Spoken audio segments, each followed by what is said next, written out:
अस्मत्कुरुसमारम्भां यतिशेखरमध्यमां लक्ष्मीवल्लभपर्यन्तां वन्दे गुरुपरम्पराम् ஆழ்வார்கள் வாழி அருளிச் செயல் வாழி தாழ்வாதமில் குறவர்தாம் வாழி ஏழ்பாறுமுய்ய அவர்களுரைத்தவைகள்தாம் வாழி செய்யமறை தன்னுடனே சேர்ந்து அகலகில்லே நிறையமென்ன அலர்மேல் மங்கை உரைமார்பா நிகரில் புகழாய் உலகம் உன்னுடையாய் என்னையாழ்வானே நிகரிலமரர் முனிக்கணங்கள் விரும்பும் திருவேங்கடத்தானே புகழொன்னில்லாவடியேன் உன் அடிக்கீழமர்ந்து புகுந்தேனே அகில புவன ஜன்மஸ்தேம பங்காதிலீலே வினத விவிதபூதௌராதரக்ஷைகதீக்ஷே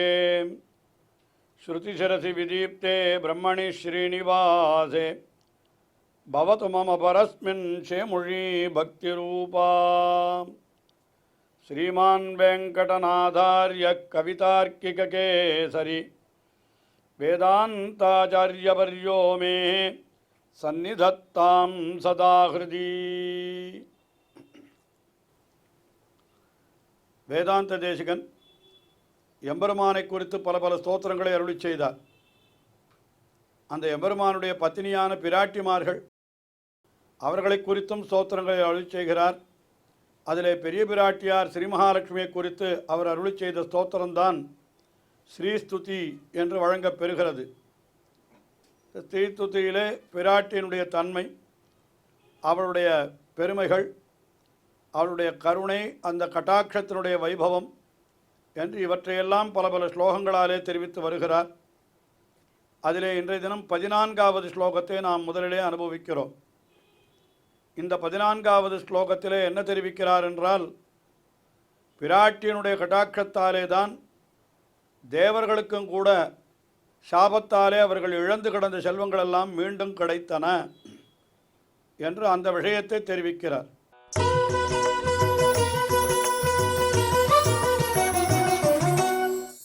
ஆலோக்கியத்வாம் அமிர்தசகஜே விஷ்ணுபக்ஷஸ்தலஸ்தாம் शापाक्रान्ताः शरणमगमन् सावरोदाः सुरेन्द्राः लब्ध्वा भूयस्त्रिभुवनमिदं लक्षितं त्वत्कटाक्षैः सर्वाकारस्थिरसमुदयां सम्पदं निर्विशन्ति.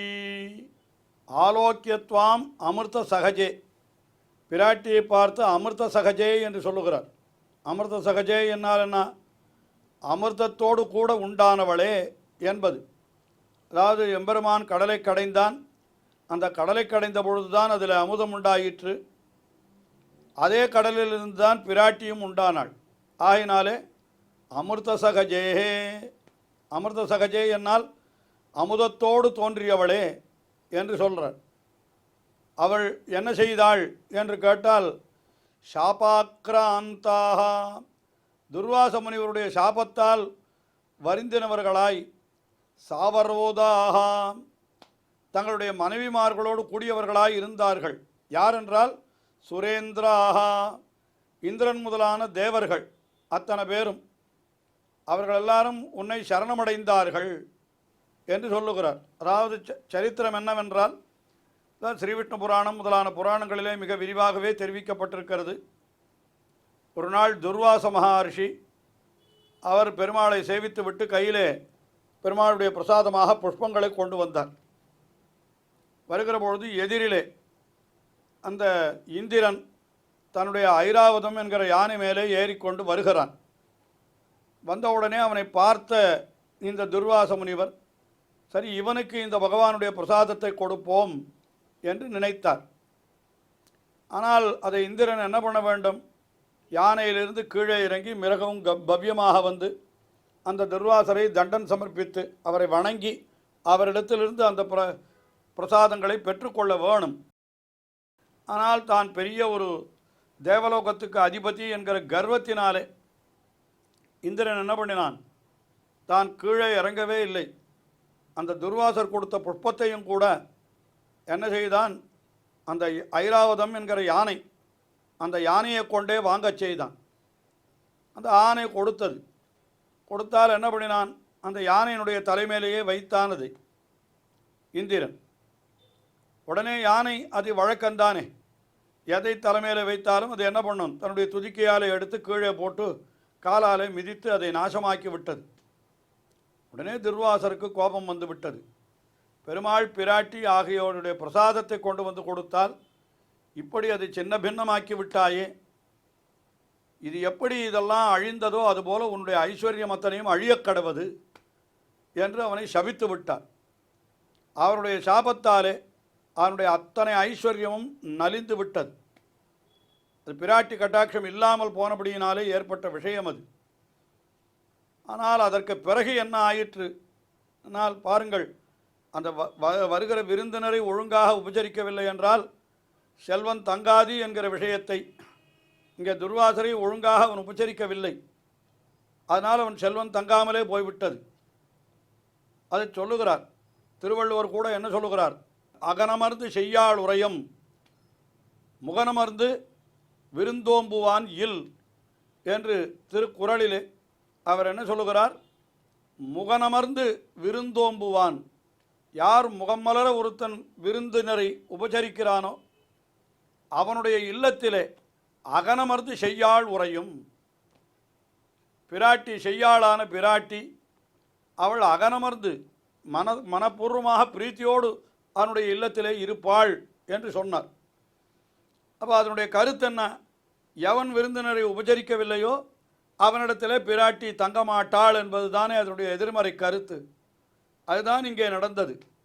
துர்வாசரை அவன் சரியாக உபச்சரிக்கவில்லை. அதனால் அவனை விட்டு பிராட்டி விலகிவிட்டாள். என்ன பண்ணினாள் என்னால் எல்லாம் சாபம் அடைந்தது. அவர்களுக்கு அத்தனை ஐஸ்வர்யமும் போய்விட்டது. அப்பொழுது பெருமானை சரணமடைந்தார்கள். பெருமான் கடலை கடைந்தான். அங்கிருந்து பிராட்டி வந்தாள். பஷ்யதாம் தேவானாம் யயோ வக்ஷஸ்தலம் ஹரேஹே என்று கடலில் அமுதத்தோடு கூட தோன்றிய பிராட்டி எம்பெருமானுடைய திருமார்பிலே அமர்ந்து விட்டாள். அந்த சமயத்தில் திருமார்பிலே இருந்து அந்த பிராட்டி இந்த இந்திரன் முதலானவர்களை கட்டாட்சித்தாளாம். அந்த அவனை போய் இவர்கள் சரணமடைகிறார்கள். அப்படி சரணமடைந்த உடனே, கட்டாட்சித்த உடனே அவர்களுக்கு எல்லா செல்வமும் மீண்டும் கிடைத்து விட்டது. அதைத்தான் இந்த ஸ்லோகத்திலே மிக அழகாக தெரிவிக்கிறார் வேதாந்த தேசிகன். ஆலோக்கியத்வாம் அமிர்த சகஜே விஷ்ணு வக்ஷஸ்தலஸ்தாம். விஷ்ணு வஷ்ணஸ்தலஸ்தாம், விஷ்ணுவனுடைய வக்ஷஸ்தலத்திலே திருமார்பிலே எழுந்தருளிருக்கின்ற உன்னை துவாம் ஆலோக்கியா, உன்னை அவர்கள் சேவித்தார்கள். யார்? சாபாக்ராந்தாக சாவரோதாக சுரேந்திராக, துர்வாசருடைய சாபத்தாலே பீடிக்கப்பட்டவர்களாய் மனைவிமார்களோடு கூடினவரான சுரேந்திராக, இந்திரன் முதலான தேவர்கள் சரணமகமன், உன்னை சரணமடைந்தார்கள். அப்படி சரணமடைந்தவுடனே அவர்களுக்கு என்ன கிடைத்தது? லப்த்வாபூயஸ் திரிபுவனமிதம், மறுபடியும் இந்த மூலக செல்வத்தை அவர்கள் அடைந்தார்கள். லக்ஷிதம் தொத்கட்டாட்சைஹி, உன்னுடைய கட்டாட்சத்தாலே அது செழிப்பாக்கப்பட்டது. இல்லை என்றால் அவர்களுக்கு கிடைத்திருக்காது. அது சொல்லுகிறார். அதுக்கு மேலே என்ன சொல்லுகிறார்? சர்வாகார ஸ்திர சமுதயாம், அது எப்படிப்பட்டது? எல்லா வகைகளாலும் நிலைபெற்ற வளர்ச்சியுடைய சம்பதம், செல்வத்தை நிர்விசந்தி, அடைந்தார்கள். அதாவது அவர்களுக்கு கிடைத்த செல்வமானது அதோடு நின்று விடாமல் பிராட்டியினுடைய கட்டாட்சத்தாலே அது மேலே மேலே வளரும்படியாக ஆகிவிட்டது. பிராட்டியை அவன் பிராட்டியினுடைய பிரசாதத்தை அவன் சரியாக கௌரவிக்கவில்லை. வந்த விருந்தினரான அந்த துர்வாசரை அவன் கவனிக்கவில்லை. அதனால் அவனுடைய ஐஸ்வர்யம் அத்தனையும் போய்விட்டது. மறுபடியும் பிராட்டியை சரணமடைந்தான் இந்திரன் முதலான தேவர்கள் அத்தனை பேரும் சரணமடைந்தார்கள். எம்பெருமானுடைய திருமார்பிலே இருந்து கொண்டிருந்த பிராட்டி அவர்களுக்கு வேண்டிய கட்டாட்சத்தை பண்ணி எழுந்த செல்வத்தை கொடுத்ததோடு மட்டுமல்லாமல் மேலே மேலே அந்த செல்வம் நன்றாக வளரும்படியாகவும் செய்தாள் பிராட்டி என்ற அந்த பிராட்டியினுடைய பெருமை. அதாவது இழந்த செல்வத்தையும் மீட்டு கொடுத்தாள் பிராட்டி என்று அவளுடைய பெருமையை இந்த ஸ்லோகத்திலே வேதாந்த தேசிகன் அருளி செய்தார். இந்திரன் செய்த பிழையினாலே அவனோடு கூட இருந்த அத்தனை தேவர்களும் துன்பப்பட்டார்கள். ஆனால் சரணமடைந்தவுடனே எல்லாரும் நன்மை பெற்றார்கள். அதே போல் ஐராவதம் அது செய்த தவறு, அந்த தவறு யானை என்கிற இனத்திற்கே வந்து சேர்ந்து விட்டதாம். அதனால்தான் மற்ற யானைகளோடு சேர்ந்து என்ன பண்ணித்து பிராட்டிக்கு அபிஷேகம் செய்து அது பிராயச்சித்தம் செய்து கொண்டன என்கிறதை நாம் கீழ் ஸ்லோகத்திலே பார்த்தோம். அந்த யானைகள் தான் பிராட்டிக்கு பட்டாபிஷேகம் செய்தன. ஐராவதம், புண்டரீகம் போன்ற திக்கஜங்களெல்லாம் அந்த பிராட்டிக்கு தொண்டு செய்தன என்று பார்த்தோம்.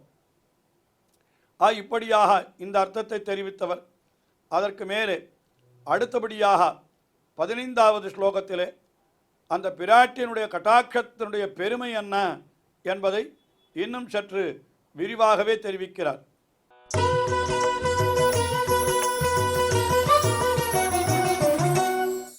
ஆர்த்தத்ராண விரத்திபிஹி அமிர்தாசார நீலாம்புவாகைஹி அம்போஜானாமுஷசி மிஷதாம் அந்தரங்கைரபாங்கைஹி யஸ்யாம் யஸ்யாம் திசி விஹரதே தேவி திருஷ்டிஸ்த்வதீயா தஸ்யாம் தஸ்யாம் அகமஹமிகாம் தன்வதே சம்பதோகாஹ.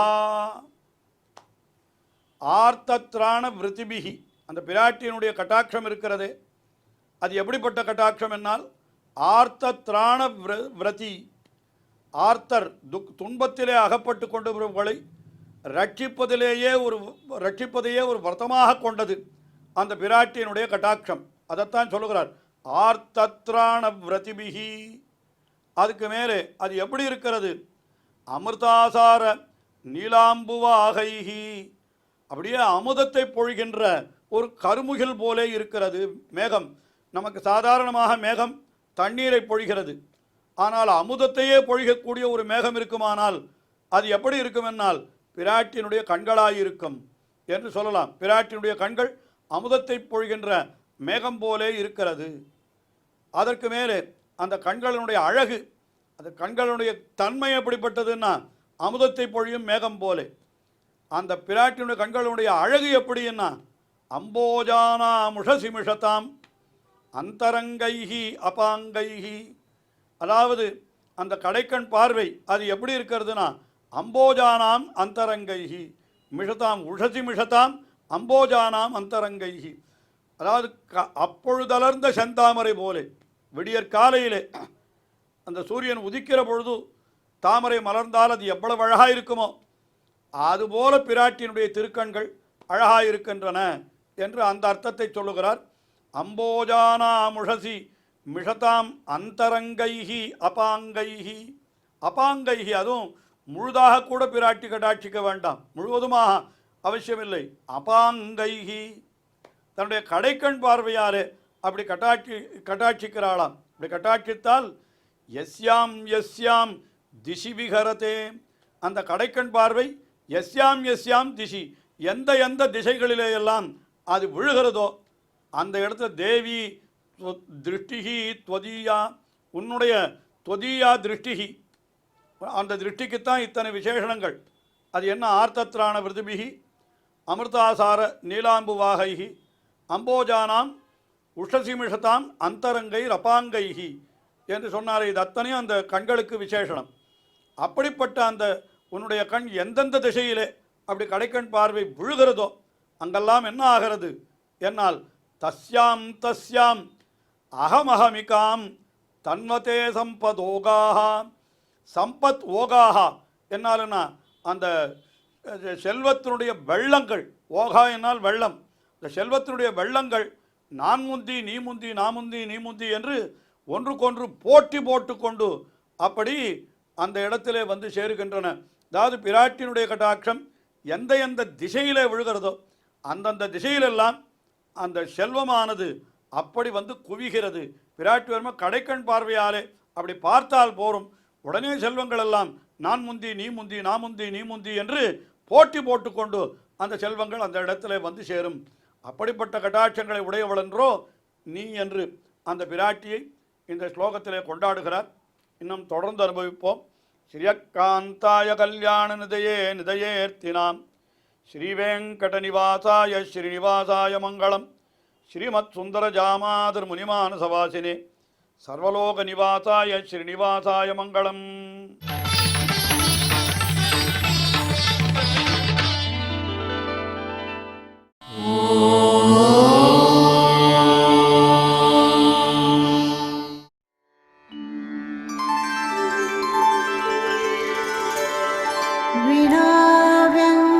विनाव्यङ्कटेशं ननाथो ननाथः सदा व्यङ्कटेशं स्मरामि स्मरामि. हरे व्यङ्कटेश प्रसीद प्रसीद. प्रियं वेङ्कटेश प्रयच्छ प्रयच्छ.